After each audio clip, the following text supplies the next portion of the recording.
In the last episode, we are talking about Orientalism and tried to make the point that Orientalism as a body of knowledge, or Orientalism in the sense of certain concepts,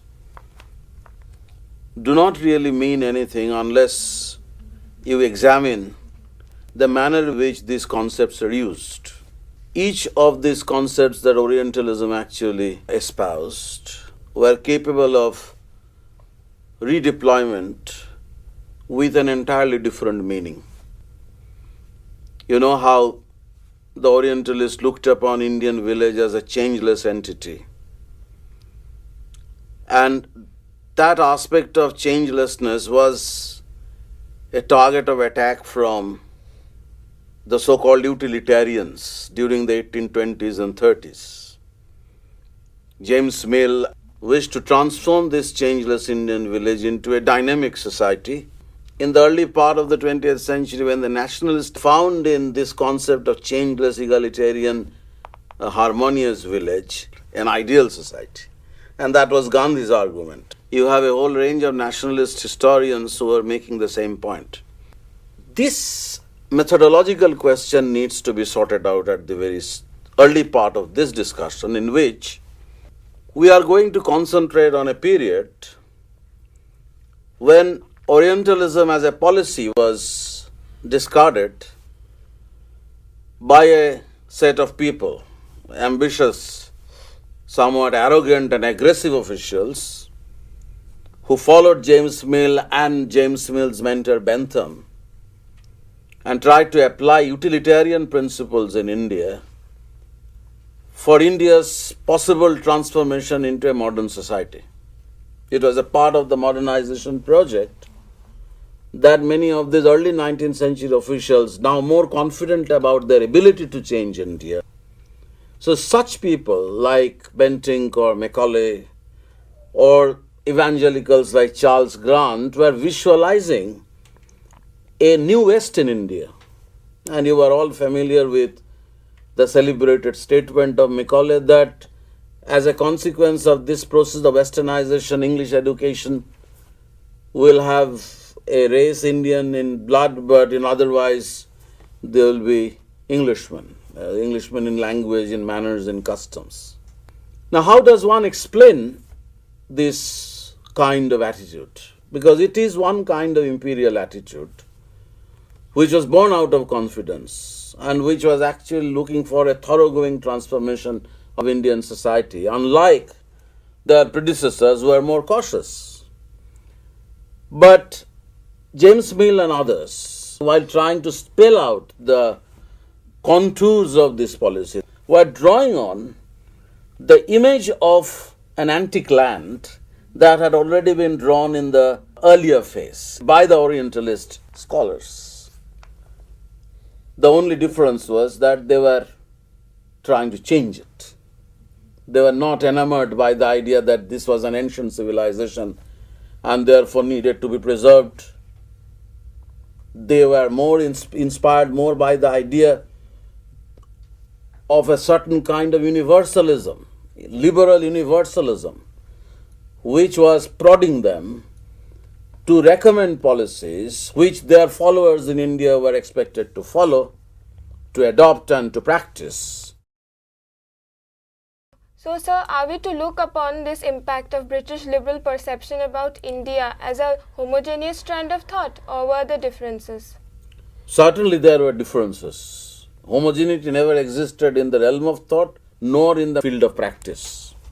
For example, a man like Burke, who was labeled as a conservative because of his reaction against the French Revolution, had a more liberal attitude towards India, more comparable to the kind of position that a man like William Jones was taking. Some kind of regard, some kind of empathy, some kind of respect for the traditional society, for the ancient heritage.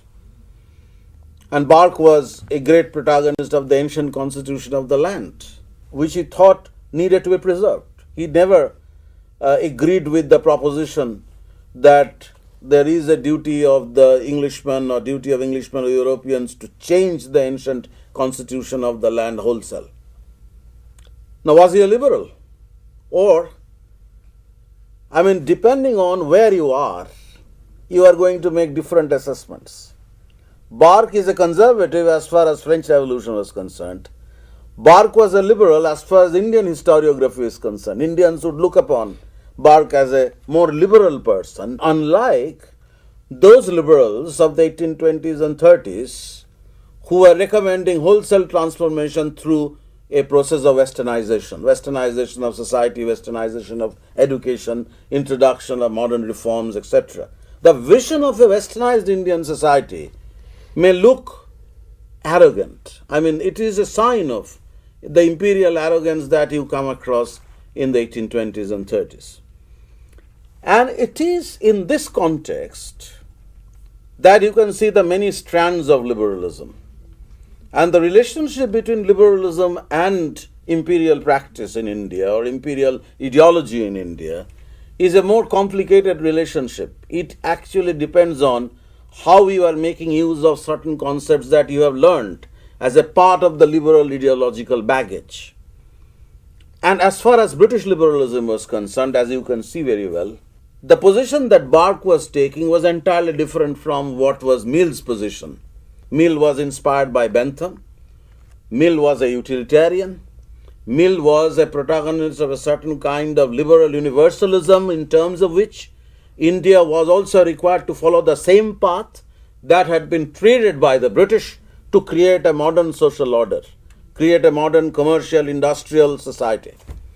So if that was the kind of projection that Mill had about India in his History of British India, where he said that Indians would have to come out of their stupor, would have to forget their history in order to achieve equality with the West, then you have a different kind of liberalism which was more aggressive and which has an element of arrogance that was characteristic of imperialism in its more confident. In this liberalism, utilitarianism and evangelical Christianity made their contribution.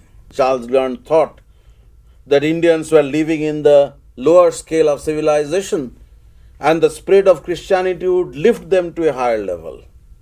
If Grant was thinking of Christianization, others like Macaulay were considering the possibility of westernization through education or through social reform.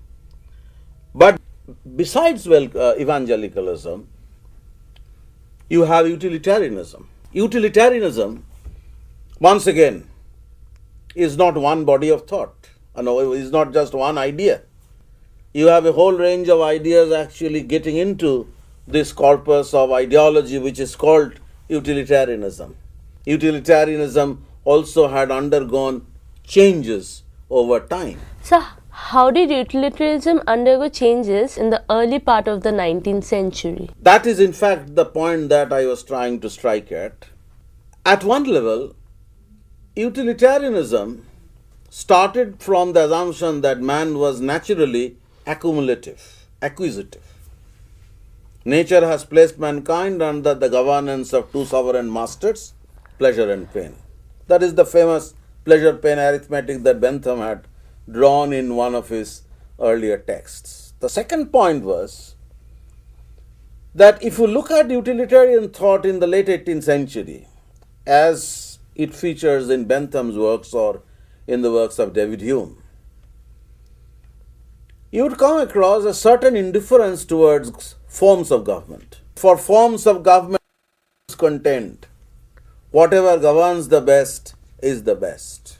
So the primary responsibility of the lawmakers, the primary responsibility of men in power, men in government, was to promote happiness. And happiness which can be quantified in terms of how much pleasure you are able to derive from accumulation of wealth through pursuit of property or through pursuit of wealth in which you are not going to be constrained by any intervention by the government.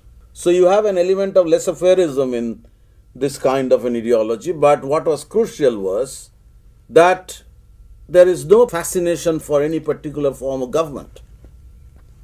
If an enlightened despot fulfills all these obligations, then there was no reason for the people to espouse the cause of democracy. As far as education was concerned, one of Bentham's tracts argued that instead of classical education, what was important was to undergo an educational process through which they would be able to acquire the means of livelihood. So it has to be utilitarian. So you should be less interested in classical knowledge, you should be more interested in the knowledge that mattered in matters of livelihood. Thirdly, and that is where I think that the early 19th century change in utilitarianism is important, that after the French Revolution, which actually troubled a man like Barque, who then was talking about the collapse of the ancient constitution in France and condemned it, Bentham also became troubled by the French Revolution. So from the early part of the 19th century, he began to recommend representative government in England in order to avoid the calamity of the French Revolution. You know that during the French Revolution, there were radical movements in England. So since the revolution put the scare into their mind, the alternative to the catastrophe of the revolution was enfranchisement of the people.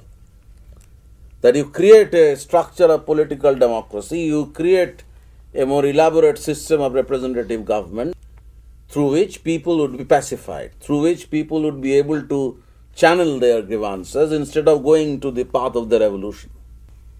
So by 1820s and 1830s, a theory of utilitarian democracy was also emerging.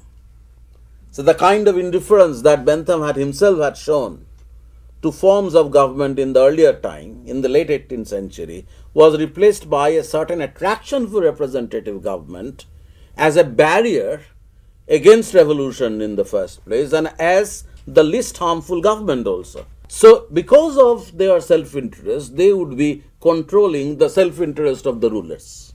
So a balance between the self-interest of the people can be achieved only in a representative government through greater enfranchisement of the people. Initially in 1832, in the first Reform Act in England, the sections of the lower middle classes were enfranchised, but then this policy continued in the 1860s and the working class also got the franchise, the male working class. The women were enfranchised much later. So this transformation of utilitarianism is important to the degree that this aspect of utilitarianism had no relevance for India. So when you talk about utilitarianism in India, you inevitably discuss the limited impact that utilitarian thought had on India policy. The policy makers in India were making use of utilitarian ideas to some extent, but not only, because by the time Bentinck was in Calcutta as the Governor General, England was already undergoing this process of a democratic transformation. But the principle that the best government was a representative government had been accepted. John Stuart Mill, son of James Mill, became one of the greatest exponents of representative government. So if you look at the manner in which utilitarianism was making its impact on Indian policy, you can see the limitation very clearly. The very limited meaning that utilitarianism had for India policy. Social reform was undertaken, but once again not on a grand scale. I mean, you have this example of the suppression of the Thuggy by William Bentinck or under Bentinck's Governor Generalship, the law against sati, the self-immolation of widows, or more importantly, English education. Macaulay's Minute of 1835 is well known, and there was of course an administrative motive behind it, but at the same time, as some of the recent researchers have shown, that the kind of education that Macaulay and his contemporaries visualized for India was intended to create a feeling of loyalty among Indians towards imperialism. But when it came to the question of introducing political democracy in India, representative government in India, all these utilitarians, despite their recommendation for greater enfranchisement of the people in England, stopped short. They were not in a mood to introduce political democracy, or they were not in a mood to introduce representative government in India. They believed that Indian society needed to be changed, needed to be brought out of its stupor, needed to be made dynamic once again. But unless Indians were able to acquire the skill or acquire that high status on the scale of civilization, unless the Indians were able to achieve a certain equality with Englishmen, there was no question of introducing representative government or political democracy in India. Even John Stuart Mill was no exception. Indians were required to live under the guidance of the British who knew how to manage a modern state, who knew how to create a modern society, would actually tutor Indians to better living. And once Indians achieved that position, they would be able to manage the institutions of self-government. They would be entitled to the right of self-government, or they would be enfranchised. So, sir, are we to believe that the liberal experiments of the 1820s and the 30s had a very marginal impact on the British officials, such that the gap between East and the West was again emphasized? In the first place, yes, that it had a marginal impact on the official mind. Bentinck was only ruling in fact, but actually it was James Mill and Bentham were ruling invisibly from behind with their ideas. But at the same time, you must realize that the revolt of 1857 was a very important turning point in the history of imperialism. Because the kind of confidence that the British had about their modernizing project was shattered to a large extent by the experience of the revolt. The revolt actually represented for the British the assertion of Indian conservatism, the Indian inertia, the Indian reluctance to accept change. If you go through many of these analyses of why the revolt happened, at least in British official circles, you come across this sentiment. So after the revolt, the imperial attitudes began to change once again. The kind of aggressive modernization policy that at least theoretically James Mill's vision espoused was discarded in favor of a more cautious policy once again. A little bit of circumspection was preferred.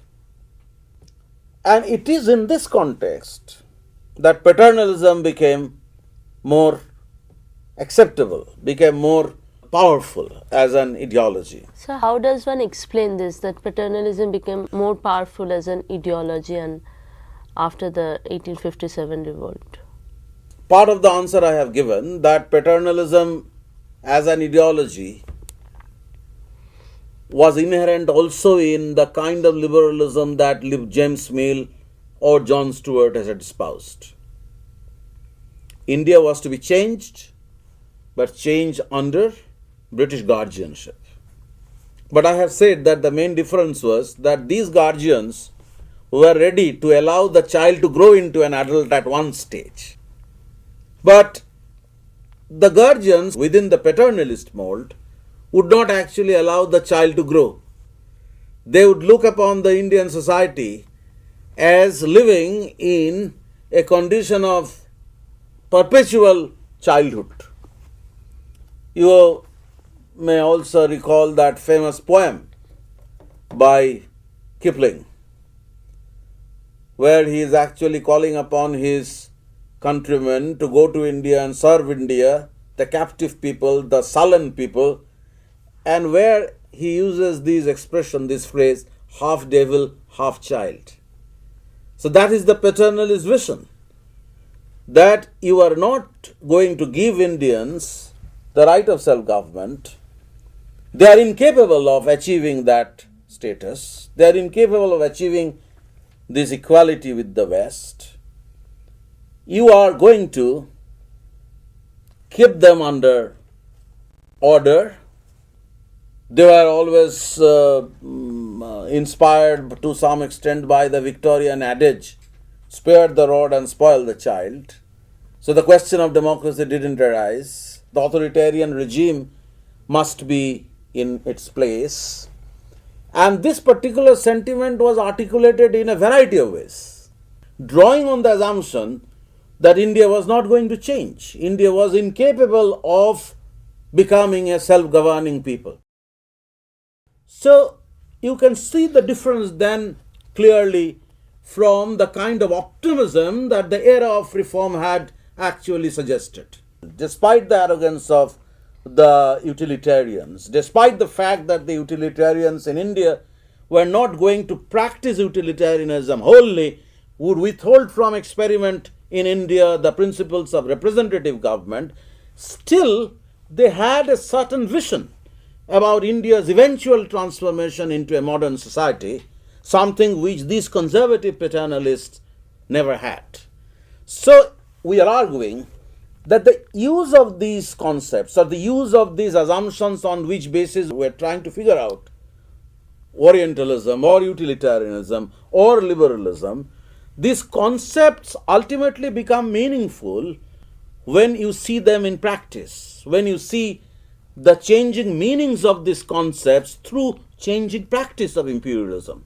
So that after 1857, when the imperial rulers felt threatened by the possibility of another mutiny sometime in future, they came away from the mutiny with the conviction that this change-resistant Indian society had reacted against these policies of reform, and therefore it was prudent to avoid such things. And you justify this particular policy, which is born out of exigencies, which is born out of one's experience of ruling India, in terms of certain concepts that Orientalist knowledge had produced in the past relating to changelessness, the concept of changeless India. So at one level, there is no difference between paternalism and the kind of liberalism that Mill had espoused. But there is a difference. Difference in terms of how you are visualizing the future of India. But then, if you come to analyze practice, then you see how all along the line you have many limitations. Even in the heyday of utilitarian experiment in India, you have barriers against the full-scale implementation of utilitarian ideology. Certainly, utilitarian officials in India introduced certain land settlements in the northwestern provinces and in Maharashtra, where the principle of private property was introduced on the assumption that protection of property for the peasantry would make them, improving peasantry would make them capitalist peasants. So in Maharashtra, you have this utilitarian experiment. And the basic assumption was that these intermediary groups, these landlords, were parasitic classes. So it was important to get rid of them and entitle the peasant with right of property. But you come to 1858, 1859, you look at Awadh. In Awadh in 1856, a land settlement was introduced in which these intermediaries were removed on the same presumption. But then after the mutiny, the Talukdars returned. Talukdars were restored to their power. So you have a different practice of imperialism instantly once people realize that the revolt had been caused by the grievances of the Talukdar. So ultimately, you have to look at imperial practice. Whether you are talking about the Orientalist assumptions and their questioning by the liberal imperialists like Mill, ultimately, the impact of all these ideas has to be measured in terms of imperial practice. Ultimately, the implications of these ideas would be found in different kinds of practices.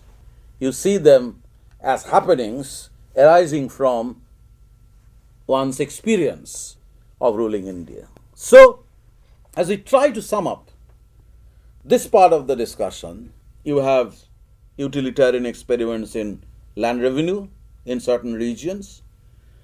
You have this ambitious program of westernization of education associated with Macaulay. You have certain interventions in Indian social custom, abolition of barbaric practices like sati. But behind all this, you have this particular vision of making India modern. But as you come away from 1840s and enter 1850s and 1860s, this optimism begins to dissipate. So, imperial practice needs to be assessed in terms of the exigencies, and among these exigencies figure prominently the kind of pressures that Indian society was bearing upon imperialism. So this is the problem that one has to attack.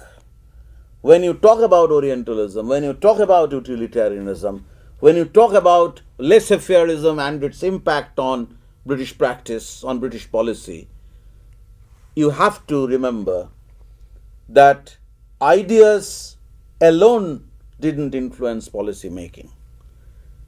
It is a constant exchange between experience and ideas. The utilitarians practiced utilitarianism only within limitations created by imperial practice in India. So, paternalism, Orientalism, utilitarianism, laissez-faireism, all these ideas which apparently had governed policy making in India required to be studied in terms of the changing practice of imperialism in India.